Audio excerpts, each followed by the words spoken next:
Welcome to the 5th Debates of the Dead, hosted by the History Department, the Dead Suffragist Debate. We have convened this debate tonight as one way to commemorate the 100th anniversary of the 19th Amendment, passed by the United States Senate on June 4th, 1919, of which Sections 1 and 2 state, "The rights of citizens of the United States to vote shall not be denied or abridged by the United States or by any state on account of sex. Congress shall have the power to enforce this article by appropriate legislation." On August 18th, 1920, the 36th state, Tennessee, ratified the amendment. Thanks to Harry Byrne, who, much to the chagrin of his sexist and white supremacist constituents, changed his vote at the last minute to comply with his conscience. He believed it morally and legally right to free 17 million women from political slavery. And he also thought it best to heed the advice of his mother, who wrote, "Dear son, hurrah and vote for suffrage and don't keep them in doubt. I've been waiting to see how you stood, but have not seen anything yet. Don't forget to be a good boy and help Mrs. Catt." Just as soon as he received the papers from Tennessee in the early morning hours of August 26th, President Wilson signed the amendment into law without fanfare and before antis, who continued their scheming, could obstruct its certification. The amendment was championed by many, including those on the stage today, yet the struggle for women's rights continued. Although the right to vote was, at least nominally, assured by the 19th Amendment, women still faced many legal barriers to full citizenship. The Equal Rights Amendment, which simply states, "Equality of rights under the law shall not be denied or abridged by the United States or by any state on account of sex," was passed by both houses of Congress in March of 1972. However, this amendment requires one more state's vote to be ratified, and the state of Utah has not yet ratified it. I'll come back to that later, but first, let's introduce our participants. A great many struggled for suffrage and equal rights. Tonight, our four historical figures all saw the passage of the 19th Amendment in their own lives, although that amendment held different meanings for each of them. Let's meet them.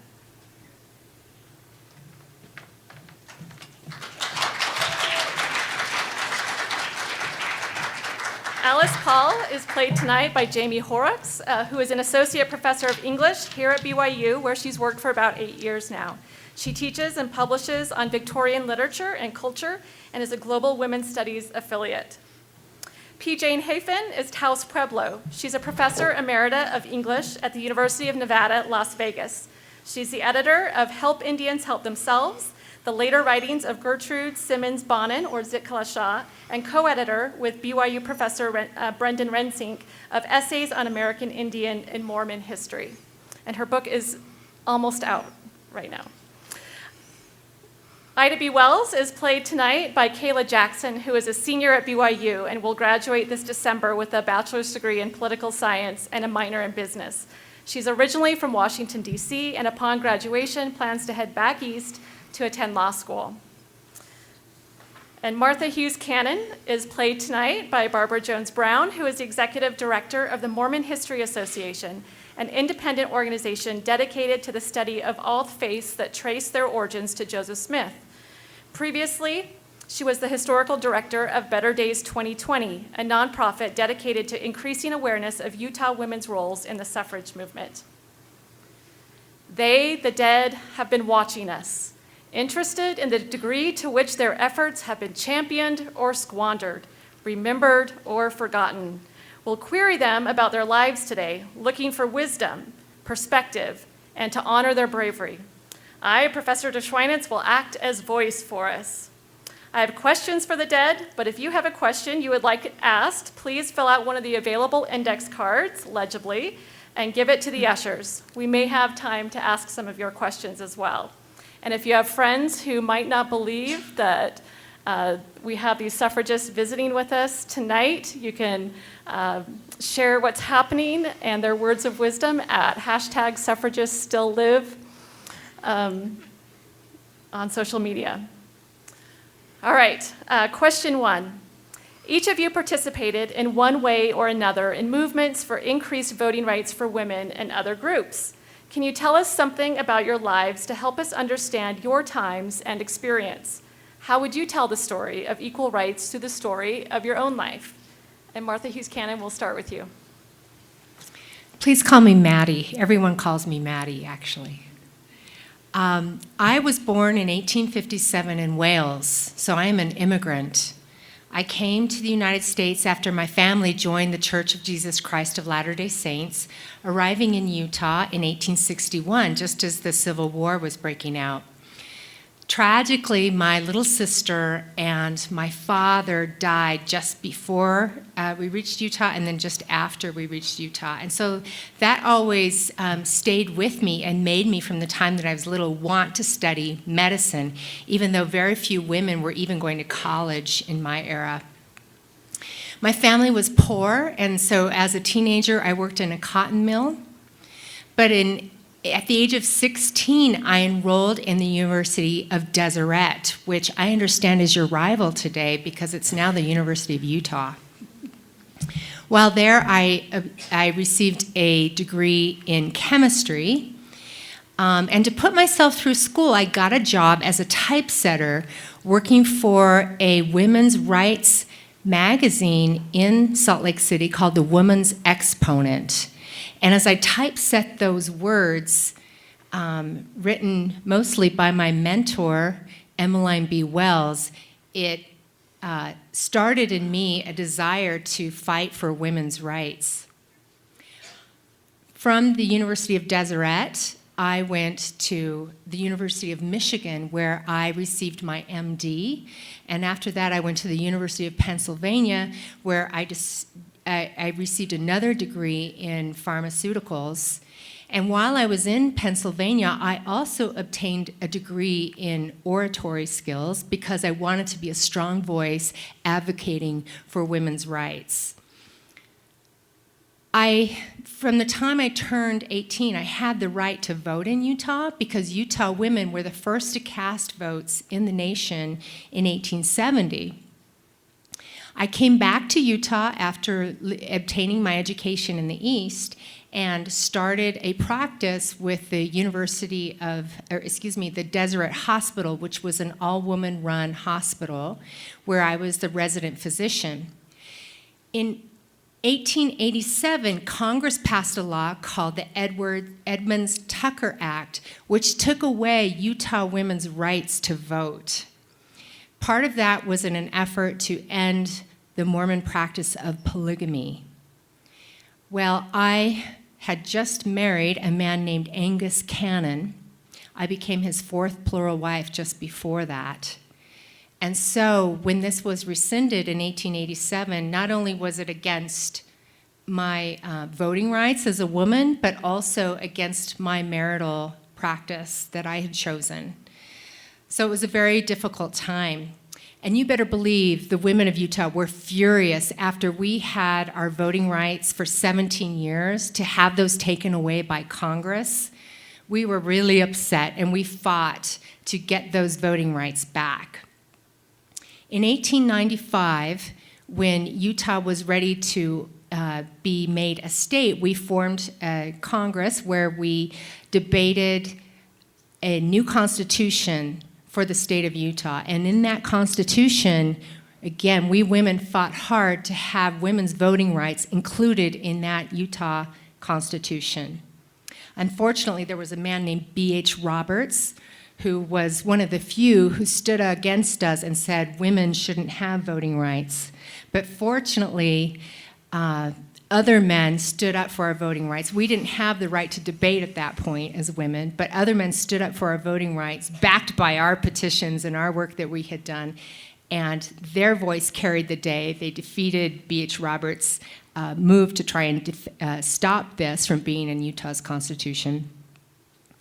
And I'm proud to say that women's voting rights, we won them again in 1896, still 25 years before the rest of the nation, much of the nation, granted women voting rights in the Constitution. The other thing that was included in that state constitution was the right for women to hold public office in Utah.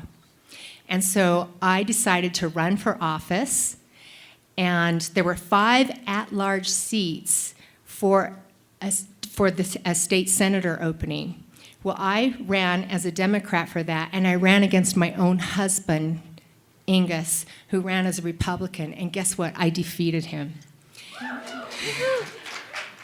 So my election was a big deal, not only because I became the first state senator in the nation, but also because I defeated my own husband to obtain that seat.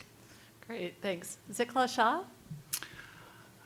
Hello, I am Yankton Sioux, but the person representing me is not Yankton Sioux and therefore is not dressed in the regalia that you see illustrated. I will explain more about what I'm wearing and why I'm wearing it later in the presentation. I was born in South Dakota the same year as the Battle of the Greasy Grass, or Custer's Great Defeat. I went to boarding school and was among the first indigenous people to write about that experience. I joined the Society of American Indians, where we worked for American Indian rights, including the Campaign for Citizenship.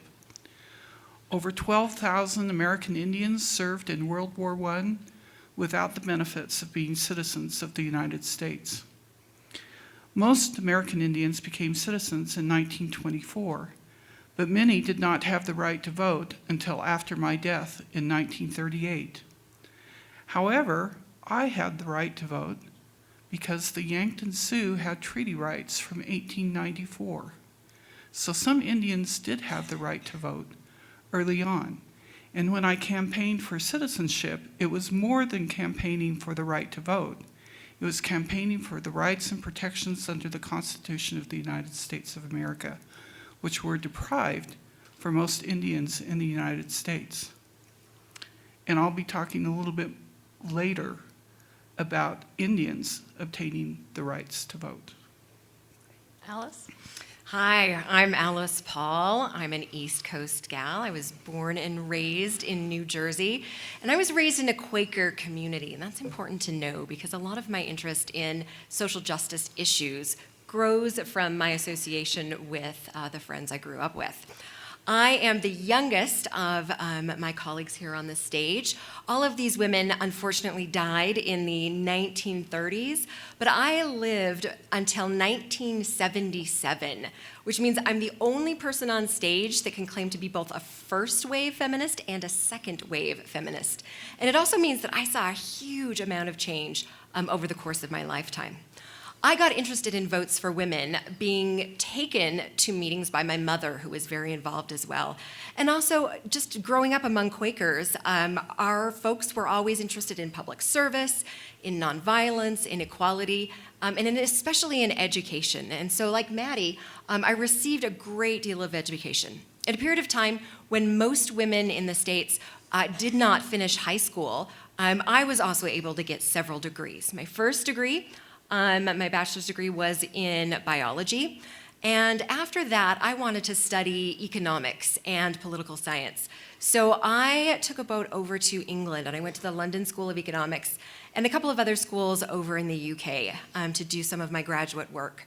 It was over in the UK that I ran into the UK's version of the suffrage movement, and I became very involved there, very active. And in fact, that's where I became a member of the Suffragette Party. Now, some of you may know the difference between suffragists and suffragettes. The suffragettes, I would say, are the party that actually get things done. We were, some people accused of being militant, because we did things like light fires and set bombs in places where we knew we wouldn't necessarily hurt people. We were also famous for going on hunger strike, for beginning the famous hunger strikes that I participated in when I was incarcerated both in England and then later, after I finished my education there and came back to the States and got involved. I was incarcerated for several months once again and force-fed as a result of my hunger strikes. If I am sort of reviewing my life, there are three things that I'm particularly proud of that I was able to contribute to the suffrage movement. And the first is adopting the Equal Rights Amendment and the equal rights propaganda as my single cause. Sometimes suffragists and suffragettes got so involved defending so many things it became kind of confusing.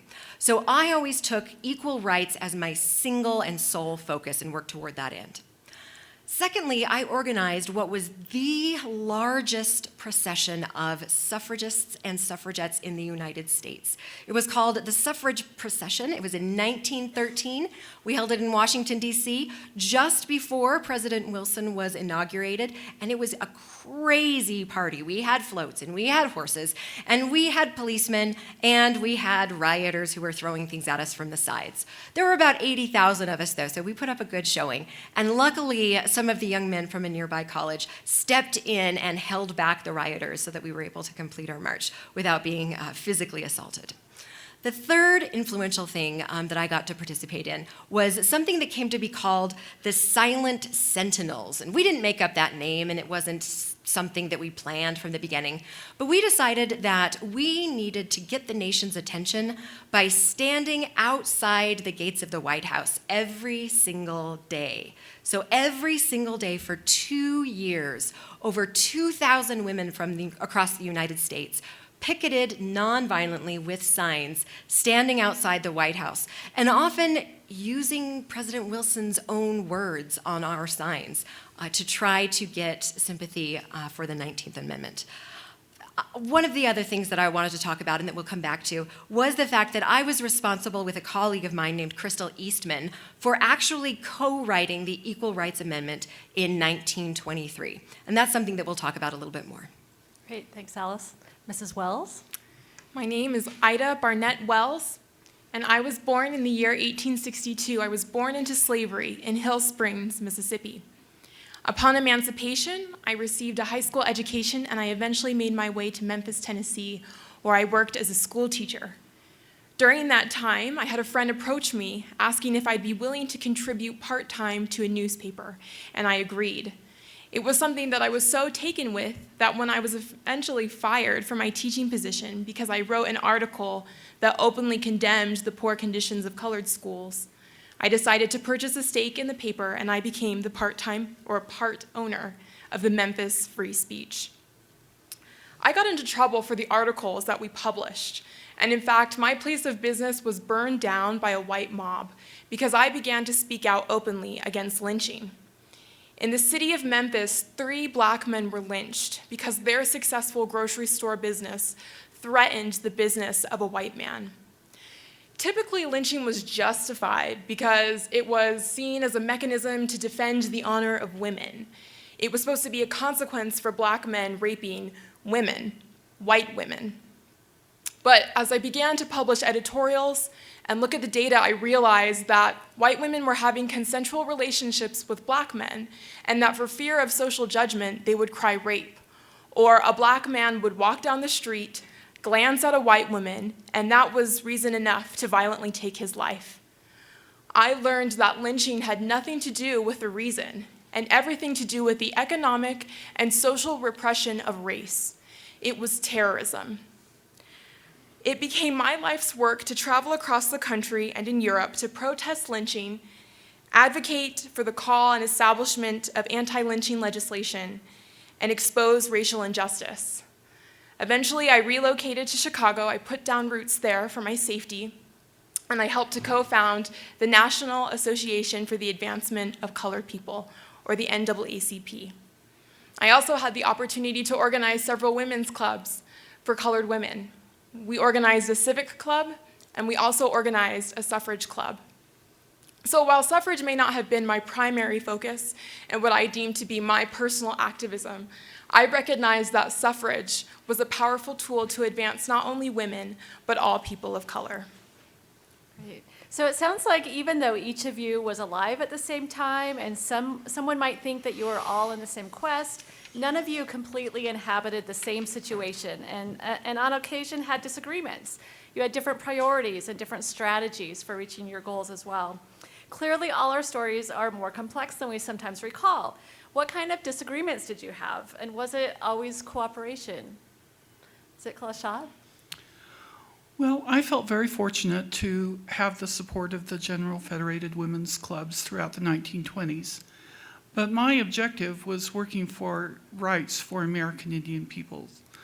And that started with a campaign against peyote, which I lost when the Native American Church was organized in 1918. After the dissolution of the Society of American Indians, my husband Raymond and I formed a National Council of American Indians. And we stated that our purpose was for tribal sovereignty, land rights, and redressing governmental injustices.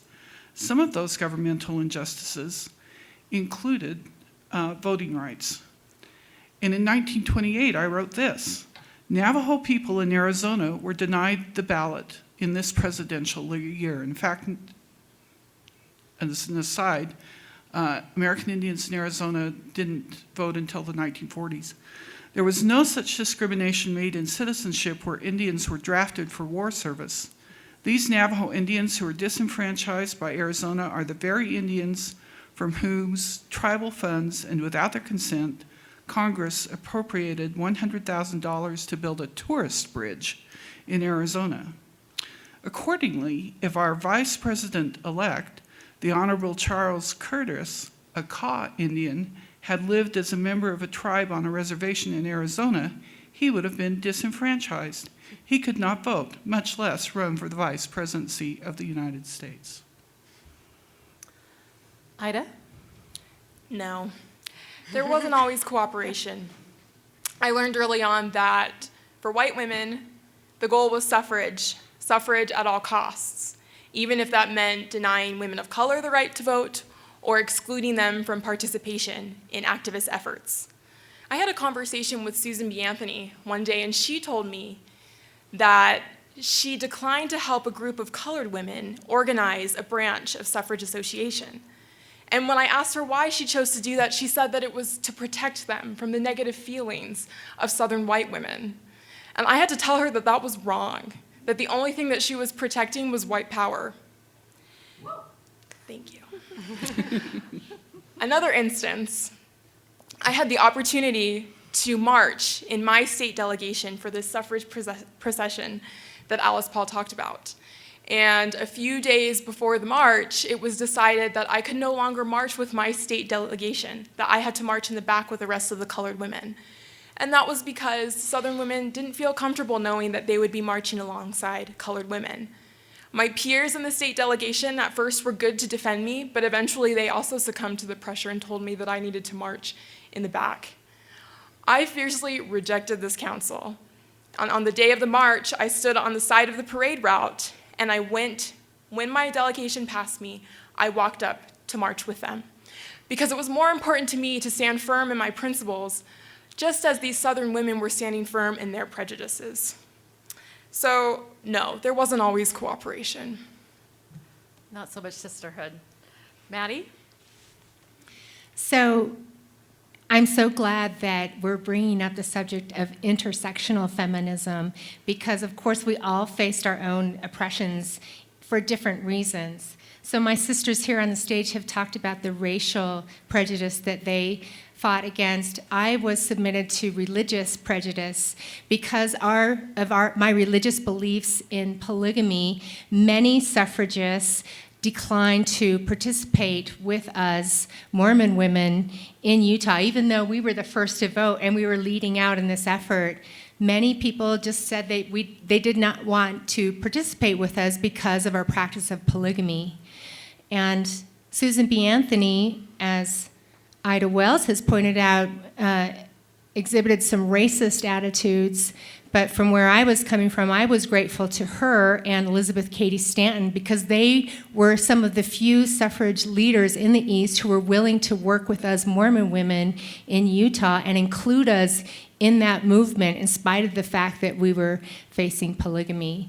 And so as we talk about all of our histories, it's so important to talk about all of the different ways in which we faced oppression. Thank you. Alice? Yeah, cooperation was a big no from my perspective as well. As my colleagues up here have already noted, there were lots of things that we disagreed on. And one of the things that I was particularly upset by and just constantly frustrated by was the fact that American suffragists were so slow at getting things done. Now, the British, they knew how to do it right. The British did stuff, right? I've always sort of lived by the notion that if you want to make an omelet, you have to break a few eggs. And sometimes eggs need to be broken for people to pay attention, right? So that's why when I was in Britain, I picked up some of the techniques that worked particularly well and were particularly effective. Now, this did not include begging every delegation of people that we stood in front of. Instead, we just seized the bull by the horns. We broke into buildings. We camped out on roofs. We lowered ourselves into discussions by ropes. We broke into most, or at least the ones we could get into, the political discussions that were going on, even shouting down the Prime Minister of England so that we could get people's attention. So one of the things that frustrated me most was that when I came back to the States, American suffragists were so polite and so eager not to offend the establishment that they never did anything. And the ERA, the Equal Rights Amendment, is a perfect example of this. Some of my colleagues, lovely though they are, decided it would be best to ask every individual state to grant women the right to vote. Now think about that. That means going into every single state and arguing the same case over and over, bringing up the same laws, going in front of the same types of courts.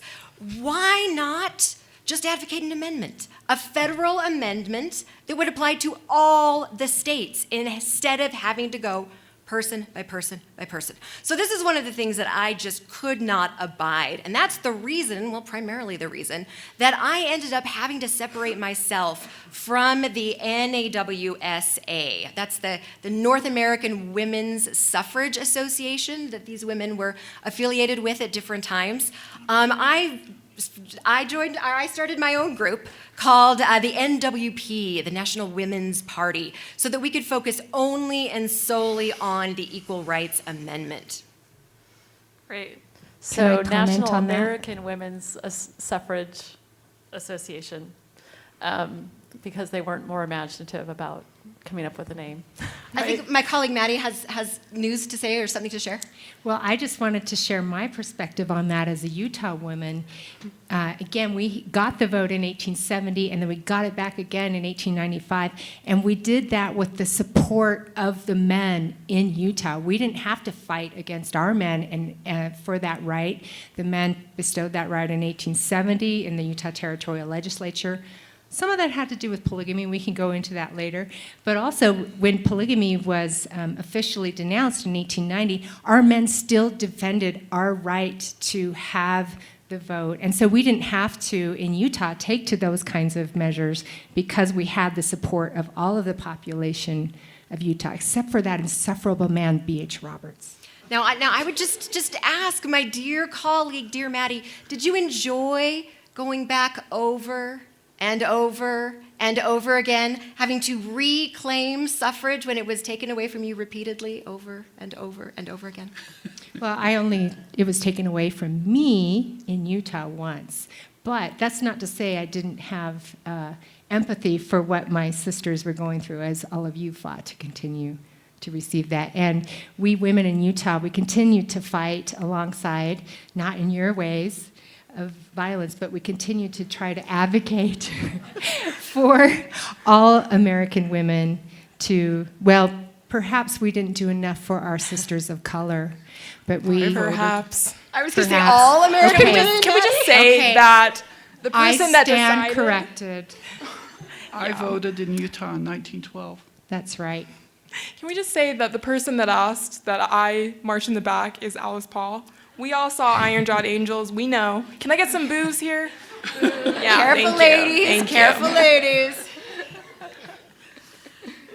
Okay. So now that I'm 175 years old, I want to tell you that I'm sorry for that, and that was wrong, that we didn't do more to stand up for our sisters of color. Is there more that we can be doing now to support our sisters of color? Absolutely. Absolutely. And We'll get to that. Question 3. The state of Utah ratified the 19th Amendment months after it passed Congress in 1919, and as some of you have mentioned, led many ways in the fight for suffrage. But why has Utah declined to ratify the Equal Rights Amendment to this day? Will the state of Utah ever do so? well, Shame. shame. So watching, and again, we're all going to have our own different perspectives up here. I'm going to try and share mine as Mattie Hughes Cannon. But the leaders of my church were so behind women's rights and women's equality during my day that it was disconcerting to see leaders of my church in the 1970s, including the Relief Society General President, fight against the ERA when my mentor, Emmeline B. Wells, who was the Relief Society president of the church, fought so diligently for women's rights. So I tried to understand what it was about leaders of my church in the 1970s and early 1980s that led them to oppose the ERA. And I don't know that these reasons were necessarily valid, but these were the reasons stated. I've been reading about them. One concern was that if the ERA passed, that women could be drafted just like men. Of course, there is no draft today, and so that issue really doesn't matter anymore. In fact, it even said women could be drafted out of the home. Mothers could be drafted away from their children and have to go fight in war. I don't think that would have actually happened. And one of the other things that was disconcerting to me is that it was believed that marriage equality would then pass, that women would have the right to marry each other and have children. Well, now that marriage equality has passed, and that is the law of the land, that is also no longer an issue. I see no reason why the state of Utah shouldn't back the ERA today, even though they had these reasons I didn't agree with before. Those reasons just really aren't even valid today. So I hope we can move forward. Ms. Paul? I hope so too. Can I read you guys something? This is straight out of the Utah State Constitution. It says, and I quote, "Both male and female citizens of this state, Utah, shall enjoy equality, all civil, political, and religious rights and privileges." Did you hear that? That is the exact same language in the Equal Rights Amendment. The state of Utah has already put this language into its own constitution, and yet has failed repeatedly to uphold the language when it's in the ERA. But I think Utah women get it. I think Utahns generally get it, right? Think about this. When I was born in 1885, another forerunner, Lucretia Mott, had already been working for 20 years in what she called the American Equal Rights Association. 20 years she had been working when I was born to get this amendment passed. Then, in fact, 4 years after the 19th Amendment was passed, I drafted the first Equal Rights Amendment because even with suffrage, we still needed to remedy huge inequalities that were not addressed by the 19th Amendment. For example, one of the things that we constantly fought were these special protection laws that had been enacted in many states. Now, these laws protected you women from things like working at nighttime. They protected you from working overtime and having to be paid extra. They protected you from certain promotions that would tax you too much. They protected you from joining unions and protected you from taking what might be harmful positions to you and leaving those positions open to men. These protection laws would go away under the Equal Rights Amendment, and that is one of the primary arguments against its passage when it's been brought up over and over again. Folks, we don't need special protection granted by the government, right?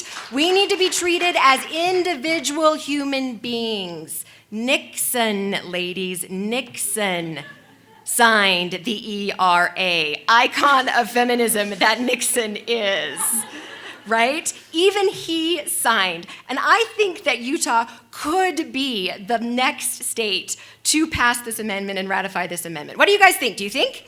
Yes? Yes. Okay, Mrs. Wells?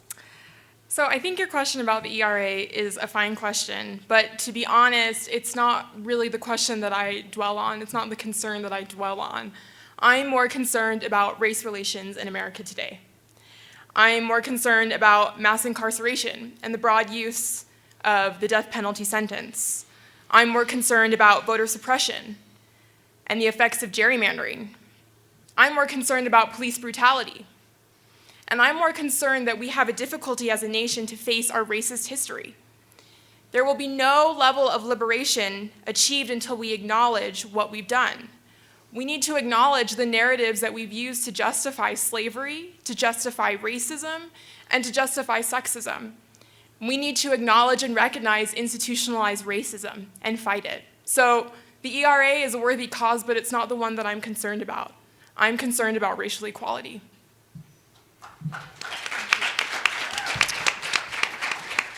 And so am I. Did you know that if an Indian woman is raped or murdered on a reservation by a non-Indian, that non-Indian cannot be prosecuted? There's a case in with the Southern Utes in Ignacio, where a man continually beat his wife and said, I can do it because I know I can get away with it. That led to the Violence Against Women Act, which was passed in 2011, but then allowed to expire, and it came up again last week. But there are still representatives who oppose the Violence Against Women Act because of their empowerment, political empowerment. I can't believe that I have to say that. And that's what my shirt is. My shirt says, "No more stolen sisters." Murdered and missing Indigenous women is a shocking number, and Utah is among the highest. There are 24 murdered and missing Indian women in Utah. I'm more concerned about that. I'm more concerned about legislation to protect them. Did you hear that there was a hearing today in Washington, D.C.? Did you all hear about that? No. It was for reviewing the Broken Promises report, examining the chronic federal funding shortfalls in Indian country. This is the same thing that I was talking about in 1918 when I went before Congress, in 1926 when I went before Congress as the National Council of American Indians, and year after year until my death, about broken promises. Those things have to be rectified.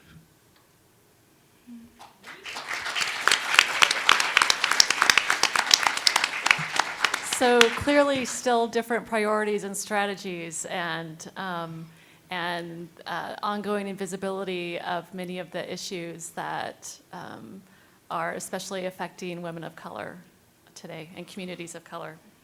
So another question I had for you is, what are some of the most common or the most frustrating arguments against women's suffrage that you encountered? And do you maybe see similar arguments reflected in anti-equal rights amendment arguments in the 1970s or today, or against the other causes that you're so passionate about? Well, Alice I'd Paul? like, Sorry. Go ahead, Alice? Maddie. I'd like to add to what Alice Paul was saying. Women don't need to be protected, we need to be included. We can take care of ourselves, and typically protection equals oppression. And these were the same things we had to fight against in our day, that women didn't need the vote because we already had so much power, because we could be mothers, because we could give birth. We didn't need a voice in government. You hear the same kinds of things happening today. I hope that people can realize and just see women as equals with men. regardless of our race as well. Ms. Paul? Yeah, one of, I think, the most frequent arguments against suffrage, women's suffrage, that I heard when I was working toward the 19th Amendment had to do with a kind of old-fashioned idea of coverture. This was the idea that if you gave women the vote, especially if you gave it to married women, you would essentially be giving men who were married 2 votes. Because, of course, married women would cast the same vote as their husbands. And so by doing that, that would unfairly skew votes toward married men who would get 2, right? One of the other things that I heard over and over again was that women should be excluded from the suffrage process because it's a dirty process. Politics is dirty. It's always been dirty. It's morally tainting. And when I was growing up, I heard a lot of talk about women being pure and women having a sort of sanctity, especially within the domestic sphere, that it was women's job to protect the home and the family from any sort of outside taint. And the argument went that if one allowed women to vote, allowed her to sort of step into that public sphere, she would dirty herself and become less moral, less of a kind of moral vanguard for herself and her family. I think this idea, even though it's ridiculous and incredibly old-fashioned, is something that I do still hear all the time, that it's somehow women's responsibility to safeguard homes and families instead of an equal responsibility between men and women, and that somehow if women become too involved in their communities, too involved in government, it somehow cheapens them or distracts them away from the things that are truly important, which is, of course, taking care of their husbands and their children. Mrs. Wells? So the anti-suffrage movement was entirely racist. I'm going to read something that was spoken at the Tennessee's ratification of the 19th Amendment. It says, "Beware, men of the South, heed not the song of the suffrage siren. Seal your ears against her vocal wiles, for no matter how sweetly she may proclaim the advantages of female franchise, remember, the women's suffrage means a reopening of the entire Negro suffrage question, loss of state rights, and another period of Reconstruction horrors, which will introduce a set of female carpetbaggers as bad as their male prototypes of the 60s. So this was the kind of rhetoric that we had to deal with, that people were still openly racist. Now, within the Black community, when I sought to organize the Alpha Women's Suffrage Club, some of the responses among the women was that in doing so, we were trying to take the place of men, wear the trousers. And I think we see some of that even today. But just because you're pro-woman does not mean that you are anti-man. Just because you are pro-Black does not mean that you are anti-white. We all have, there's room enough for all of us at the table. Siklal Shah? I forgot the question.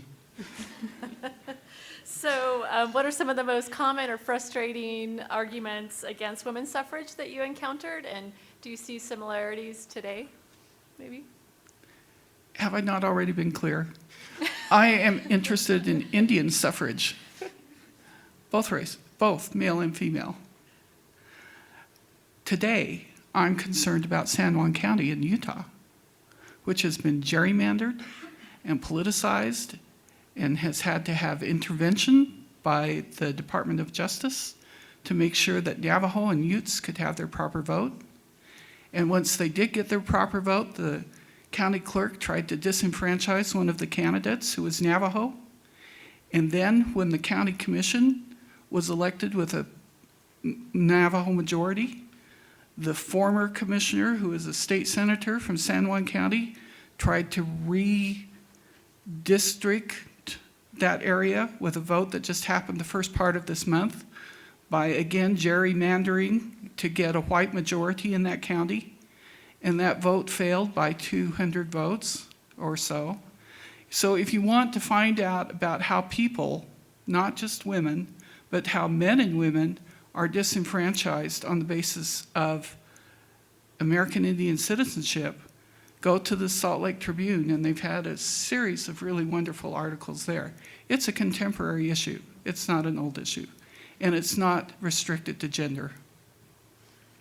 So a couple other arguments that people made against suffrage were that that kind of show up later in anti-feminism and anti-ERA are the suffrage movement and feminism developed sex hatred, which is a menace to society. And you even ran against your husband, Maddie. So how would you rebut that? Well, I didn't run against my husband because I hated him. I just ran because I wanted to be a representative. We both did. There were 5 at-large seats. There were several of us that ran for those 5 seats, and I happened to win, and he happened to lose. But I loved my husband.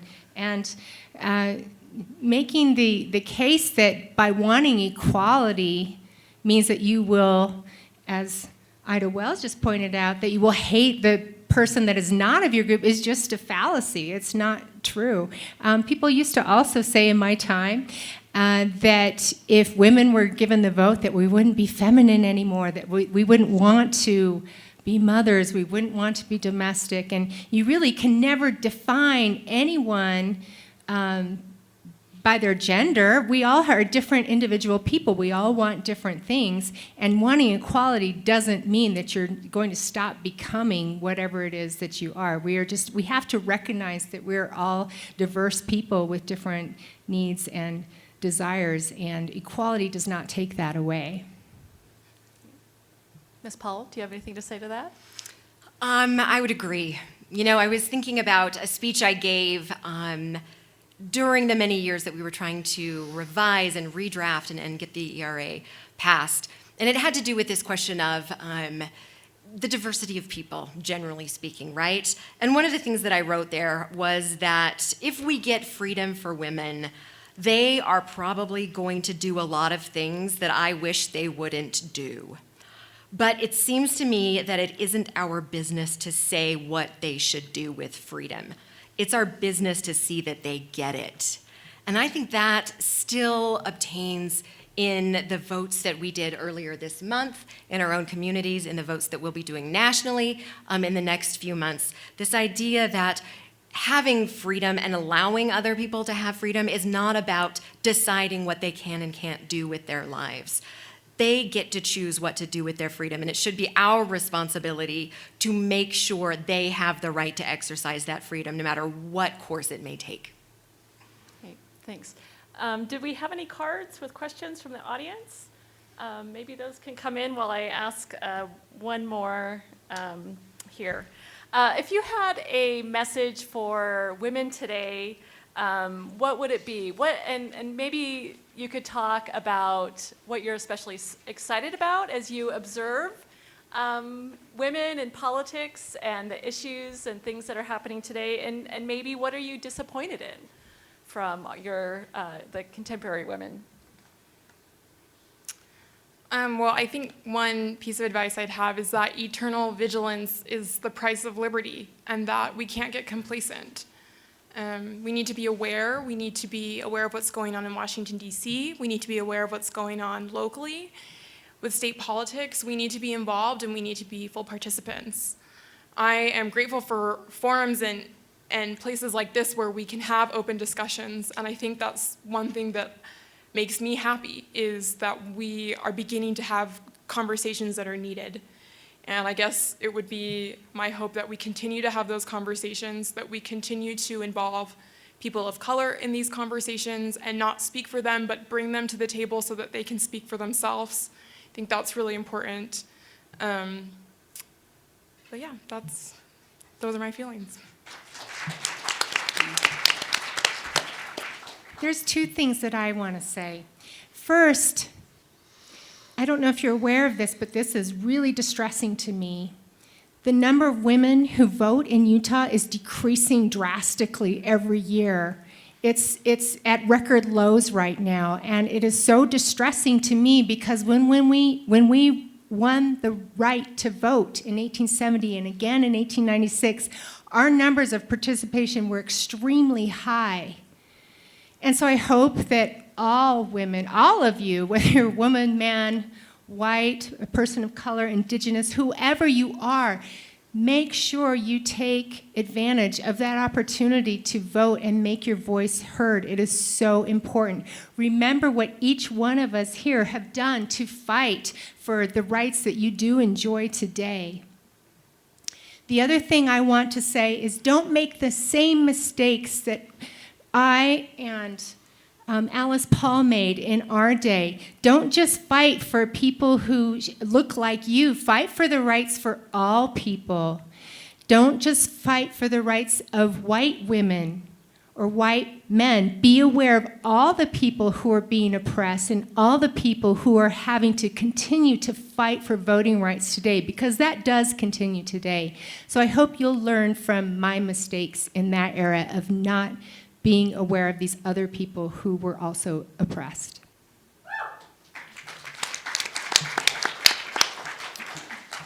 Well, we're coming upon Thanksgiving. Make sure kids don't come home with paper Indian hats. There's an article that came out just yesterday in the New Yorker called "The Invention of Thanksgiving, Massacres, Myths, and the Making of the Great November Holiday" by Phil Deloria, who is a dear friend. And he concludes the article by saying, "American Indian is a political identity, not a racial one, constituted by formal, still living treaties with the United States government and a long series of legal decisions." So ask yourself, whose land am I standing on? We are standing on the ancestral homeland of the Utes and the affiliated tribes in Utah, the Shoshone, the Paiutes, the Goshutes, and the Navajos, as officially recognized tribes. Think about your history in terms of where you come from and how it's been affected by relationships with American Indians, because they're everywhere you turn, for good or bad. Learn the story of Thanksgiving and what we all have to be thankful for.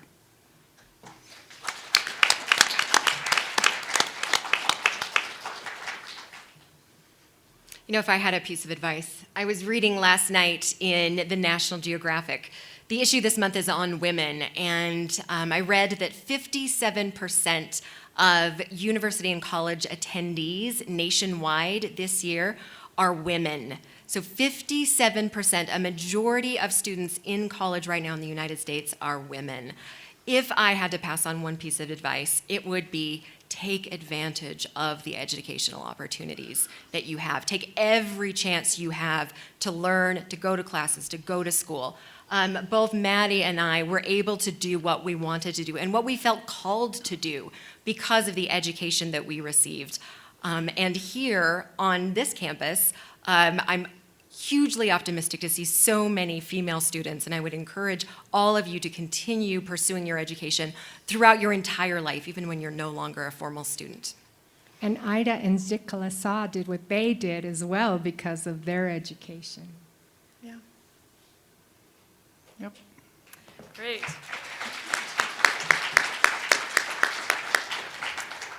Okay, we have a question from the audience that is, how would you go about getting the Equal Rights Amendment passed today?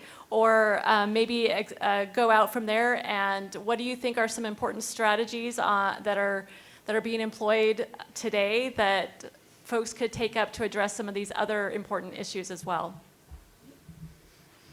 So there are a few groups out there today who are advocating for the ERA in Utah, and I recommend you can just Google that and find these groups and join with them. And come January, when the legislature is in session, feel free to call your representatives, go to the sessions, just make your voice heard, and let them know why you support this and why you think it's time for Utah to pass this. I think you just have to educate yourself when it comes to fighting for racial equality.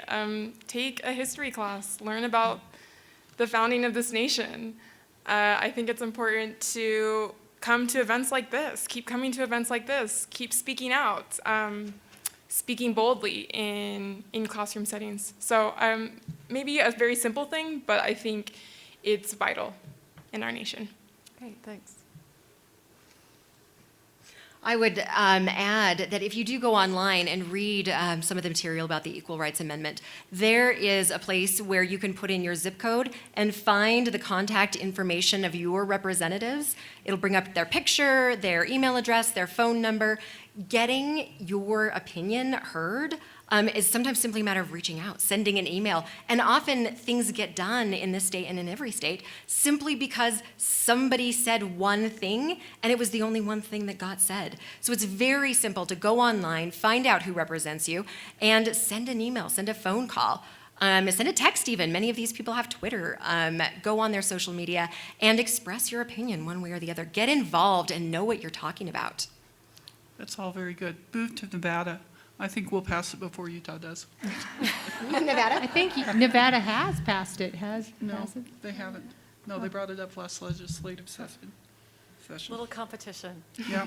Okay, our dead suffragists have graciously agreed to take photos with the living after this event, so you can join them on stage. And again, hashtag suffragists still live. Please join me in thanking Martha Hughes Cannon, Ida B. Wells, Zitala Shaw, and Alice Paul for joining us this afternoon.